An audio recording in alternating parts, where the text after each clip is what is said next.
ప్రతిరోజు సూర్య దర్శనం మనలోని భక్తికి నిదర్శనమన్నారు అఖిల భారత చిరంజీవి యువత అధ్యక్షుడు రవణం స్వామినాయుడు. మనకు ప్రత్యక్ష దైవం సూర్య భగవానుడు కాబట్టి లేవగానే నమస్కారాలు చేసుకోవాలంటూ కూడా సూచించారు.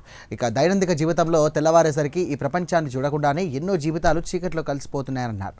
ఆ జాబితాల్లో మన పేరు లేదని, మనం బ్రతికే ఉన్నామని ఆ సూర్య భగవానుడికి ధన్యవాదాలు తెలియజేస్తూ ప్రతిరోజు నమస్కరించాలని ఇక స్వామినాయుడు తెలియజేశారు. ప్రతిరోజు ఉదయం లేవగానే తప్పనిసరిగా సూర్య నమస్కారం చేసి వారికి ధన్యవాదాలు తెలియజేయాలని చెప్పి మనస్ఫూర్తిగా కోరుతున్నాను.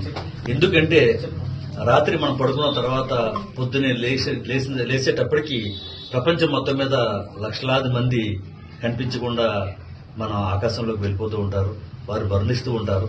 ఆ రాత్రి మరణించిన లిస్టులో మన పేరు లేదు, మనం ఇంకా బతికే ఉన్నాం అని ఆ భగవంతుడికి ధన్యవాదాలు తెలియజేసుకోవాలి.